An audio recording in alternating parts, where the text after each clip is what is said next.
Эзний хайр инрэл дуустдаггүй. Өршөөлт нь төгсгөлгүй. Өглөө бүр энэ нь цоо шиг. Таны итгэлт байдал юутай авгавэ. Хермоны шүүдэр өглөөний хөтөлбөр эхэлж байна.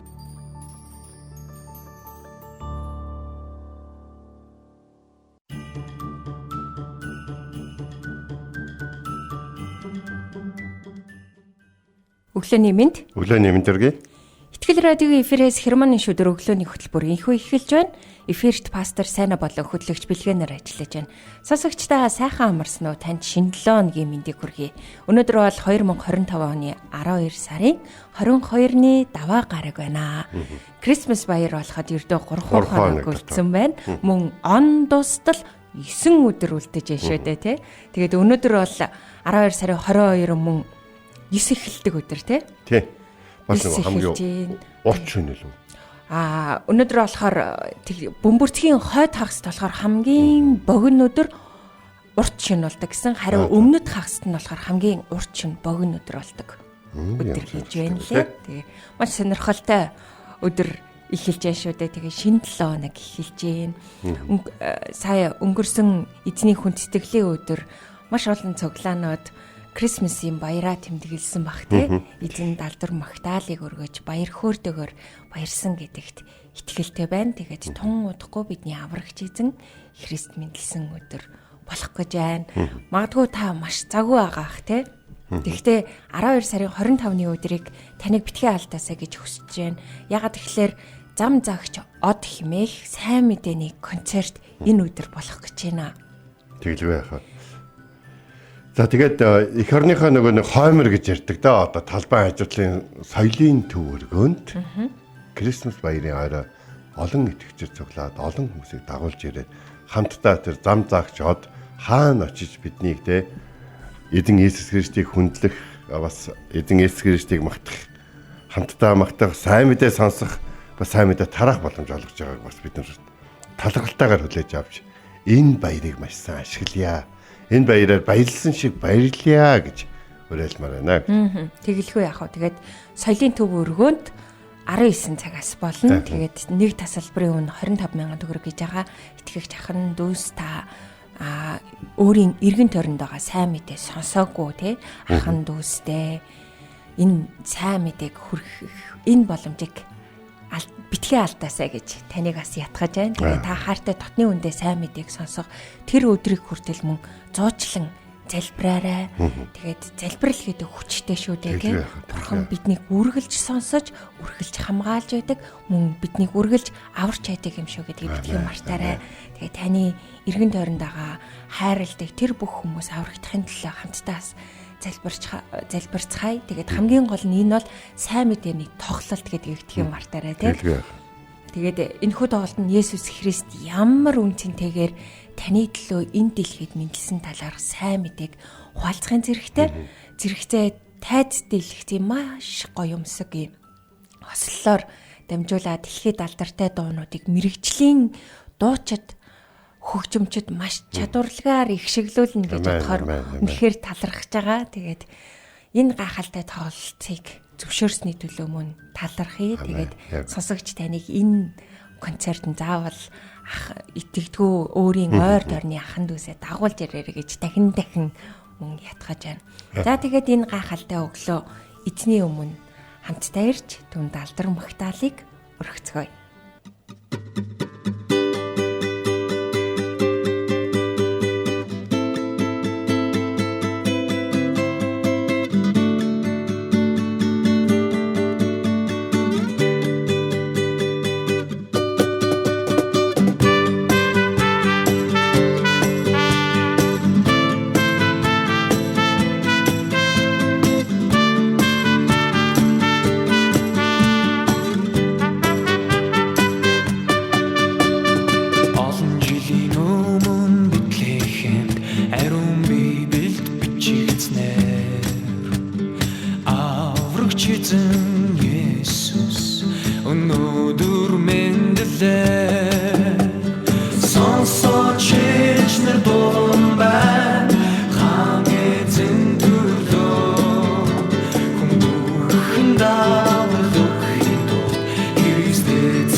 сонсож шиж нар дуулан байна хаан эзэн төрлөө хүн бүхэн даврал өгөхийн тулд Христ эзэн мэндэлээ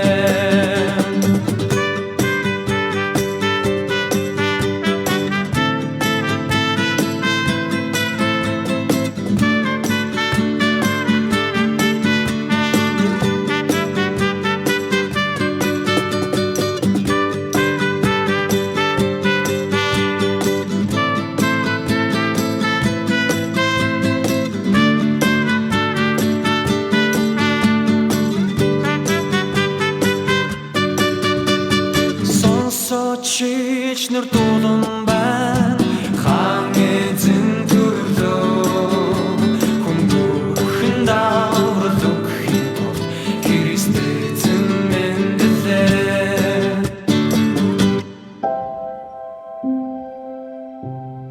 Бурхан, та миний бурхан. Би таныг эртлэн хайхвалаа.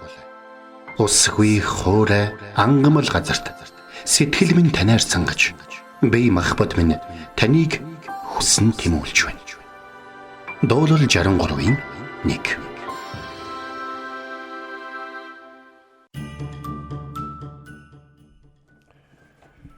За бүгдээр хамтдаа өнөөдөр Лук номын 2 дугаар бүлгийн 7 дугаар ишлэл. Тэгэхээр бид нэг зүйлийг маш сайн ойлгох хэрэгтэй. Лук бол одоо тэ 1-р зууны маш их юм боловсралтай скетэн одоо юм юу хүн байна? Эмч хүн байсан баг. Эмч хүн байсан болохоор Лук бол ингээд юмыг ингээд маш их юм деталлууд бичсэн байдаг байхгүй. Ялангуяа Лукийн зөвлөгөөгийг Лук Теофил гэдэг язгууртанд грекийн язгууртанд бичгтэй юу гэж хэлсэн байдаг гэхээр би ингээд хүмүүсийн үзэж сонссныг тэ бүгдийг эмгэтгээд ингээд дэс дараалтаагаар чамд хүргэнэ гэж бол тэгж бичсэн байдаг. Тэр утгаараа ингээд Лук номын 2 дугаар бүлэгтэр ингээд яг ингээд Бэтлехемийн шүн юу болсон бэ гэдгийг Лук бол маш гоё одоо тэ дүрслэл сайтаагаар бичсэн байгаад байдаг. Мэдээж Лукийн Бэтлехемийн шүний талаар ингээд ялцахад бүр би бол тэгж боддог байхгүй бүр ингээд нөгөө хончтой болцсон ч гэж бод. Нөгөө хончтой болцсон байж магадгүй. Бэтлехэм дээр очиж тэр шүн яг юу болсон яасан хончид юу гэж ярьж ирсэн ингэж тэ. За бас нөгөө малын сарвчин яг хаана аль сарвчинд бас яагаад нэг юм хонх болцсон юм те гэдэг ч юм. Энэ олон зүйлүүдийг бол Лук бол маш сайн гаргаж явсан гэж одоо бичсэн гэж бол миний хувьд бод.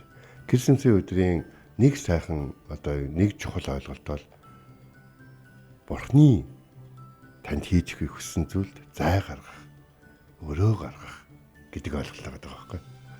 Мари Йосеф хоёр бол одоо яг төрөх одоо төгсөн мэдлэг төгсөн хүүтэйгээ хамт Бэтлехэм хотод ирсэн. Тэгээд бол хүүтэйгээ хамт очиод бол хэрэв бид нэг ингээд яг энэ дэм буудлын хэсгийг ингээд харах юм бол нэг ингээд юуж байгаа юм. Хүмүүс ингээд нэг албаар тэр хоёрыг ялгарлаад бас малын сарвчанд бас оруулж байгаа юм шиг байна. Яг тэгвэл угаасаа Бэтлехэм хот нэг жижигхэн цайз хэрэм шиг биш олон хүнтэй хот бишээсэн тухай бид нар бол ярилцсан шүү дээ тийм болохоор гинт хүн амын тоодлого болоод маш их олон хүмүүс тэр хотод бол цугулчихсан. За тэгээд ерөөсөө нөгөө толгоо харагдах газар юу вэ? Бүгднлөө хүмүүс бол өстой мөнгөтэй мөнгөөрөө те гарал үүслээрээ би энэ одоо те юуны тасганы чинь тэрний хөө тэр мэр гэл одоо нөгөө сая бид нар чи хэдэн жилийн туршид л одоо аймаг болгоны ямар нэгэн ойд бол оролцлоо шүү дээ тий. Тэгэл очингуудаа одоо ингээд яг нэг тэнд нэг бүрэн хамаатай биш хүмүүс бол тэгээд нэг оор хорнгоолдохгүй зарим машинда майханда байж байгаа дэрсэн баг шүү. Яг тэрэн шиг л юм болсон санагдаж байна. Тэгэхээр Лук номыг бид ингээд нэг зүйл ингээд бодох хэрэгтэй. Нэгдүгürt бол бид нэр Бэтлехемчүүдийг ойлгож болно. За юу гэж ойлгож болох вэ гэхээр Ефраимийн Бэтлехэм чи евдэйчүүдийн дунд огтхон чөчөөхөн биш. Чамаас өдөрдөгч төрнө гэдэг энэ үг бол олон жилийн өмнө хэлэгдсэн байсан. А бас нөгөө талаар тэндээс үнэхээр өдөрдөгч төрнө гэсэн тэр энэ үг хараас болоод тэр хот тосхныхан бол яг үнэндээ бол маш их одоо Давидын удмынхан тэнд байсан гэдэг утгаараа маш их олон зууны туршид зовдон зүдгүүрийн хард сэрдэлтийг амссан тийм суурин байсан гинэ. Тийм болохоор тэд нэр олон хүн ингээ бөөнөрө цуглаад ирэхэд тэд нэр баярлахын оронд тэд нэр ямар нөхцөл байдалтай байсан. За энэ бүхэн хортонд басаа тараасаа гэсэн бодолтой энгийн хүмүүс байсан гэж бол энд бол дурдсан байна. Олон пастор номлогчид ингээд олон зууны туршид бол юу гэж ярьсан бэ гэхээр ингээ өрөвдөөгүй. Одоо жирэмсэн хүн одоо ингээд тэ хитэ хэжээгөө төрчихж байгаа жирэмсэн хүн хүрээд ирж байгаа чинь нэг болон гаргаад өгчөж болно штэ тэ эдэр гэж. Гэтэл энэ израильчуудын хүндлэх ёс нь одоо зочинд хандах ёслол гэдэг зүйл нь зочиндоо бүхлээр зориулах гэдэг нэг юм байд юм байна. Зочноо огтж ав. Хөл гарын угаан, хоол унд өгнө. Зочлон орд дэвсгэр бүх зүйлийг бэлдэж өгнө. Зоог барин тэ ингээд энэ бүхлөтийн юм цогц бүрэн арга хэмжээ байсан гэдгийг бид нар Есүсийн хэлсэн үгнээс ч гэсэн мэдэж байна. Чи намайг ухтахта хөл угаах хүсэж өгөөг. Чи намайг үнсээч хөө гэд ингээд нэг хүнд Есүс нэг хэлдэг штэ тэ. Тэгэхээр Бэтлехэм хотын ч гэсэн мэдээж евдээчүүд байсан учраас тэд ч гэсэн үнийг хийдэг байсан гэсэн үг болж байна. Тэгээд тэд нар өөрсдийнхөө бэлдсэн хэмжээнд өөрсдийнхөө зочлох чадамжийн хэмжээнд бүх зочтой хүлээж аваад бүх өрөөнүүдэд дүүргээд тэ. Тэгээд ингээд байж атал хоторч ирсэн хүмүүсийн хувьд бол тэд нар Бэтлехэм хотынхны буруу гэхээс илүү тэд нар зүгээр л одоо анхаарах, зай гаргах, цаг гаргах завгүй хүмүүстээр өөртөө очсон гэдгийг л ойлгож авах хэрэгтэй. Бидний эзэн бурхан бол өгөөмөр хайрын бурхан баггүй. Тэр биднийг хайрлах гэж хүүгээ явуулсан болохоос шүү дээ. Биднийг туршиж шалгах гэж хүүгээ явуулаагүй. Тэр биднийг хайрлах гэж, тэр биднийг аврах гэж хүүгээ явуулсан болохоос шүү дээ. За харъя. Та нарыг юу хийж чадах чи харъя эднэр гэж биднийг басах гэж юм уу эсвэл биднээс гарах боломжгүй гарах хэцүү байгаа зүйлийг шаардах гэж хүүгээ биднээс явуулаагүй.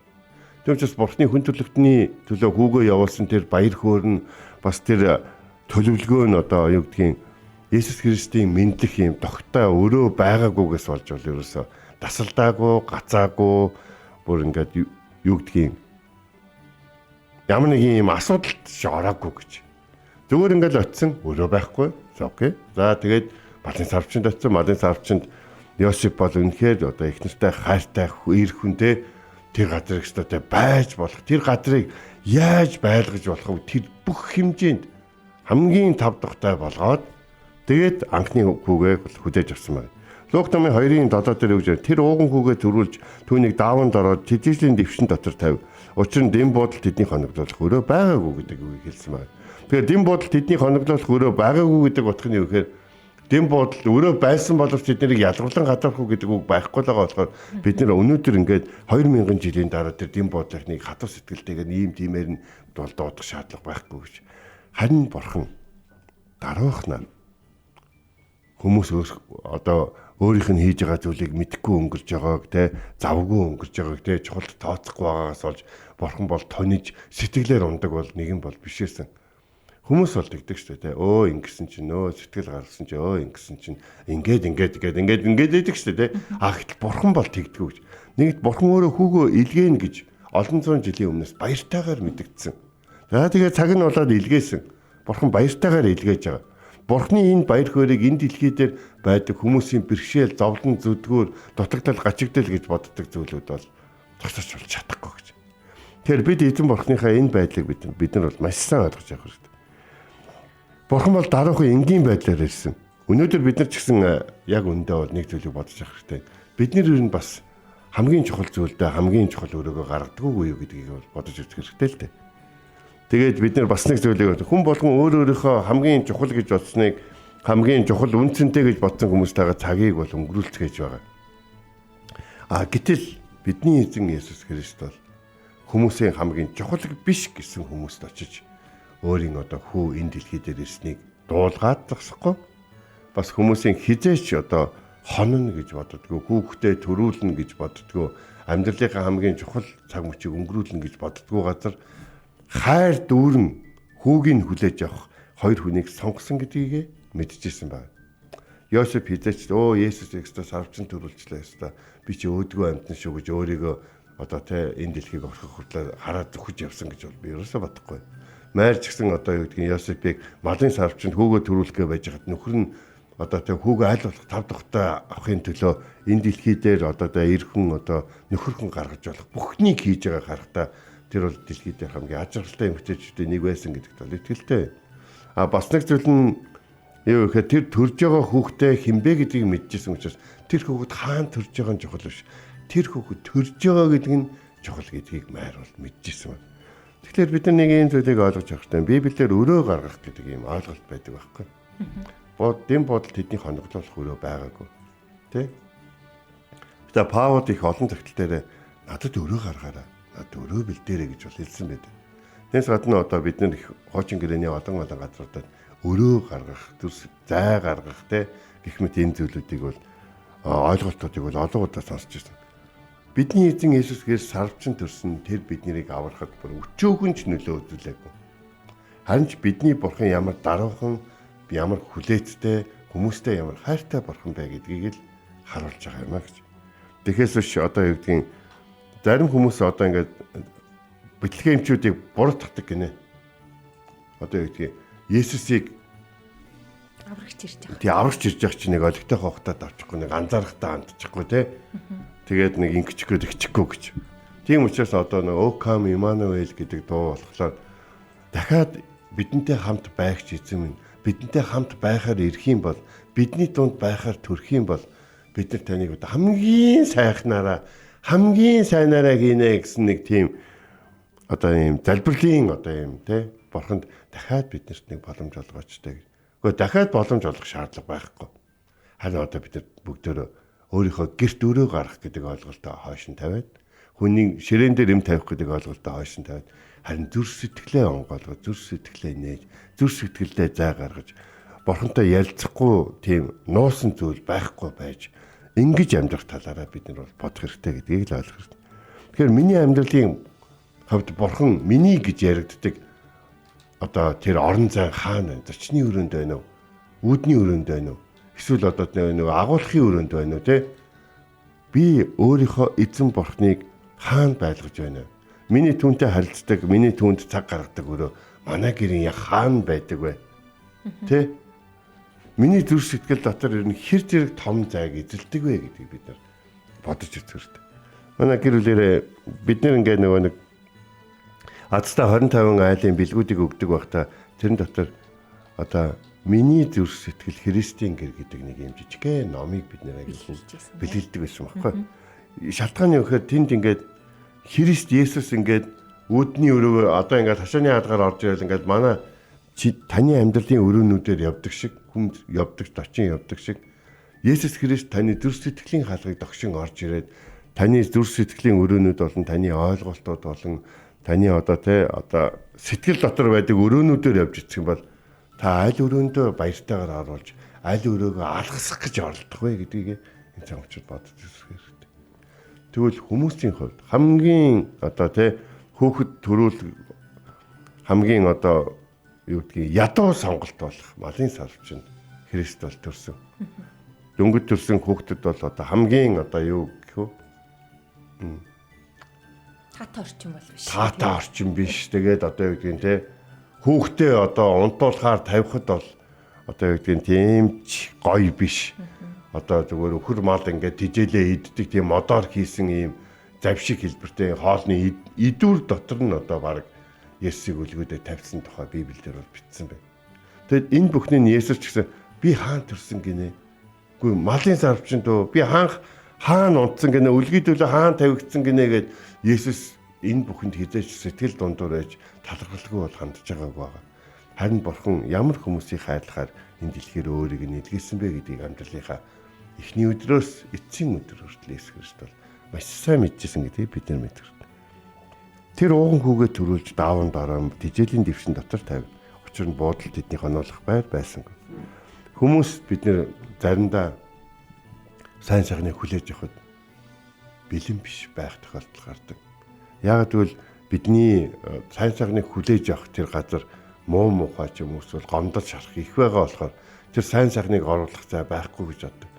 Зүгээр хаалгаанаа тэр сайн сайхан өөрөө орж ирээд тэр таны хизээч гаргаж чадахгүй байгаа зүйлүүдийг гаргаад оронд нь тантай хамт мөнхөд байх болно. Тэр сайн сайхан бол мэдээж Есүс Христ. Тийм болохоор бид нар хамгийн сайнаараа өрөө бэлдсэн ч гэсэн хамгийн тухтай өрөөг бэлдэж чадаагүй байж болно. Хамгийн одоо үнцэнтэй зүйлээ өгсөн ч гэсэн тэр нь ямар ч үнцэнтэй зүйл биш байж болно. Хамгийн гол бурхны сонирхдаг зүйл вэ гэхээр бидний зүрх сэтгэл Тэ? Бидний одоо түүнд хэр зэрэг нээлттэй дуулууртай байна вэ гэдг нь бол чухал байгаа даа. Бэтлехэм рүү 5 духгүй тэр газар руу бурхан хүүгээ илгээгээгүй. Төрөх ёстой газар руу олон зуун жилийн өмнө хэлснээрээ л төрсөн баг. Тэглээгээд тэр хүмүүс тэр зөвгөнлийг мэддэггээд Есүс Христ хаан төрхөөл энэ төрхөөл малын сарвчийг хүртэл гоёол тэнд хүртэл одоо нэг диван оруул тавиал тэгнэ гэж бол байхгүй шүү дээ, тэ. Хизээ гэдгийг нь бид мэдэхгүй гэж бол Библиэлд олон удаа бичсэн байна. Одоо Есүс Христ дахин ирнэ. Хизээ гэдгийг нь Есүс өөрөө ч мэдэхгүй гэдгийг хэлсэн байдаг. Зөвхөн эцэг мэдж байгаа. Дахиад л эцэг мэдж байгаа. А гэхдээ нэг зүйлийг бид нар мэдж байгаа. Бид одоо түүнд ямар нэгэн нүдэнд харагдах юм уу, гарт баригдах юм уу, мөнгө төгрөгөөр авдаг өрөө биш. Харин зүрх сэтгэлийнхээ өрөөг түүнийг ирж хонохт нь, түүнийг ирж амьдрахт нь, түүнийг ирж нутаглахт нь нээлттэй байлгах л хэрэгтэй байгаа юм. Амен. Үгийн цагийн төлөө талархъя. Тэгээд Есүс хүүгээ бидэнд өгсөн их эзнээ энэ цагт хамтдаа магтан тулцгаая.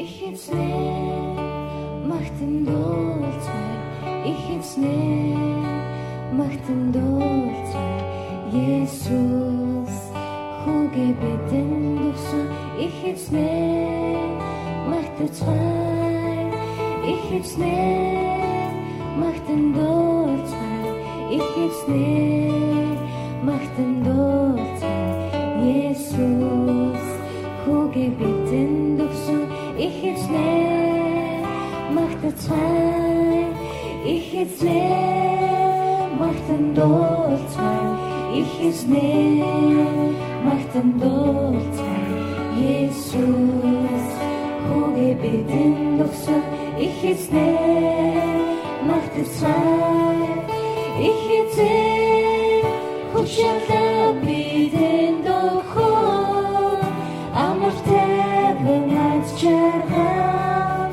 ich hilne durem Drechtman, ich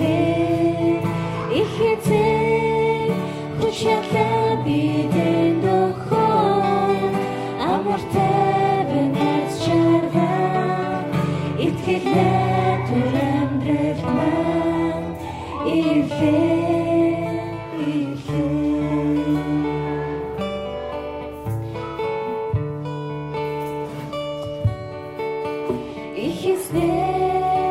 machten Dolzeit, ich machten Dolzeit, Jesus, Huge bitten doch so, ich machte Zeit, ich machten Dolzeit, ich machten Dolzeit, Jesus, Huge bitten doch so, ich machte Zeit, ich Huschala bitten doch Amorteven als Jarham, ich hilne durem Drechtman, ich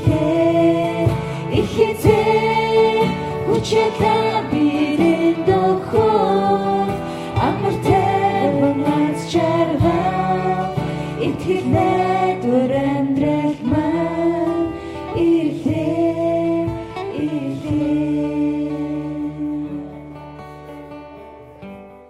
Амен.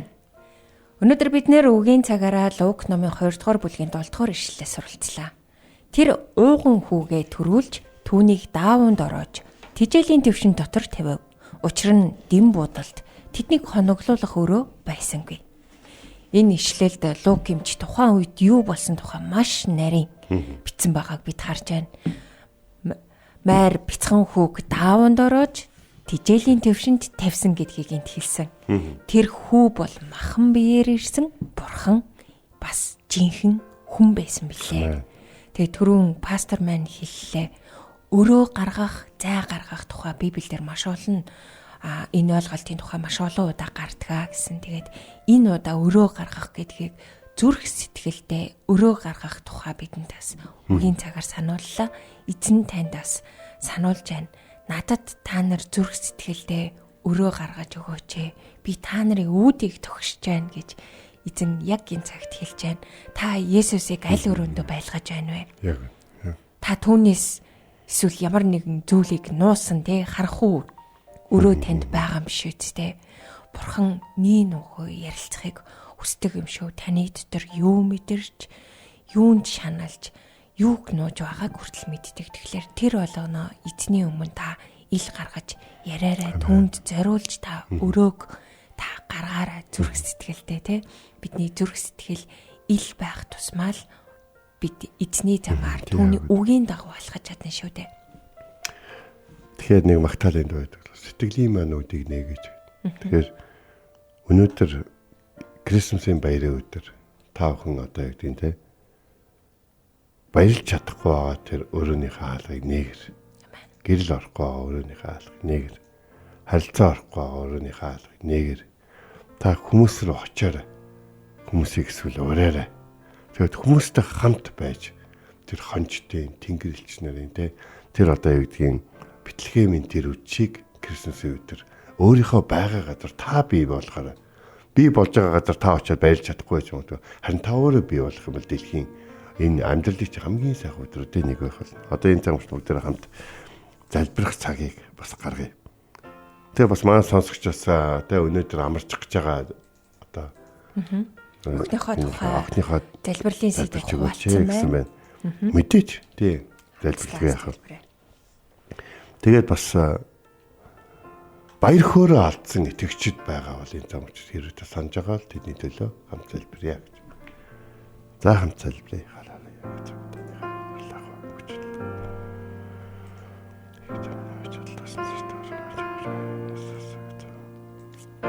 Орчлын ертөнцийг бүтээсэн бидний хайрладаг, бидний үргэлж мэддэг, бидний хинбэ, юу бодож сонсон бай, юу сурсан бай, юу сураагүй, юунаас татгалцсан, юунаас цугтсан бай. Хаана байгаа вэ? Юутай бай, бас юу байхгүй вэ гэдгийг мэддэг. Бидний талаар бүхнийг мэддэг Бурхан эцэг нь танд энэ цагт талархаж байна. Тэгэд энэ бүхнийг та мэдсээрээ л танд нээлттэй хандаж чадахгүй, танд ярьж чадахгүй, тантайгаа харилцаатай байж чадахгүй байсанд уучлж өршөөж өгөөч гэж Есүс Христийн нэрээр залбирч байна. Тэгэд бид энэ цагт Крисмсийн энэ өдрүүдэд бидний баяраа хийж байгаа гэж бодож байгаа тэр хүмүүсийн нүдэнд гонигтай харагдахыг хүсэхгүй байна. Бидний өөрсдөө баярлж, бас хүмүүсийг баярлуулж, энэ баяр хөөргийг түгээж, энэ баяр хөөргийг зүрхнээс зүрхэнд айлаас айлд түгээхийг хүсэж байна. Энэ баяр хөөргийг бид нар нөхөрлөлөөс бас найзаас найз руу бас түгээхийг хүсэж байна. Эхнэрээс нөхөрлөө, нөхрөөс эхнэрлөө бас түгээхийг хүсэж байна. Өрөөнөөс өрөөнд Крисмсийн Есүс Христ амьдралд нь мэндэлсэн тэр авралын баяр хөөр дүүрэн хүмүүсийн инээд дүүрэн тийм улс гүрэнд бид амьдрахыг хүсэж байна. Бид годомжинд бусдыгаа өрөөдөг, бусдадаа сайн сайхныг хийдэг тийм Тэнгэрийн хаанчлалын зүрх сэтгэлтэй ирэг дээр дүүрэн тийм Монгол улсыг хүсэж мөрөөдөж байна. Яг энэ цагт бид бас Германы шүдэн сонсогчийнхаа бас охины төлөө залбирч байна. Тэгээд охины өнөөдөр одоо хүүхдэд төрүүлэх болно. Эмч нартай хамт байж өгөөрэй. Охинтой хамт байж өгөөрэй. Мэдлж байгаа нэгэнтэй бас хамт байж өгөөрэй. Энэ баяр хөөр Крисмсийн бас нэгэн гайхамшиг болон энэ гэр бүл энэ өөр удамд үнэхээр ерөөл болоход та тусалж өгөөрэй гэж тайлбарлаж байна. Хамгаалалт хэрэгтэй бүхий л газар таны хамгаалалт дүүрэн бай. Таны мэрэгэн ухаан, таны тэнгэрлэг хүрэлт хэрэгтэй. Бүх газар зөвхөн та байгаарай. Энэ дэлхий дээр таны гайхамшигар дүүрэн тэр зүйлүүдийг бид харж талархаж түүний нэг хэсэг байхад тусалж өгөөч. Бид хамтдаа ийм болоолаа энэ хүүхдийг ухтан авч эзэн танд даатгаж байна. Өнөөдрийн үгийг сэтгэлдээ нээж, зүрх сэтгэлдээ танд өрөө гаргаж, өргөлж таны хүлээхийг бидэнд та сануулж дуулууртай байхад тусалж өгөөрэй. Есүс Христийн нэрээр залбирэн гуйлаа. Амен. Энд хүрээд Хермоны шүдэр өглөөний хөтөлбөр өндөрлөж байна. Бидэнтэй хамт байсан сонсогч танд баярлалаа. Маргааш иргэд энэ цагтаа уулзцгаая. Эзэн таныг харж хандах болтугай. Эзэн зүрхийг чинь Бурхны хайр ба Христийн төвчөрт чиглүүлэх болтугай. Хермоны шүдэр өглөөний хөтөлбөр танд хүрэлээ.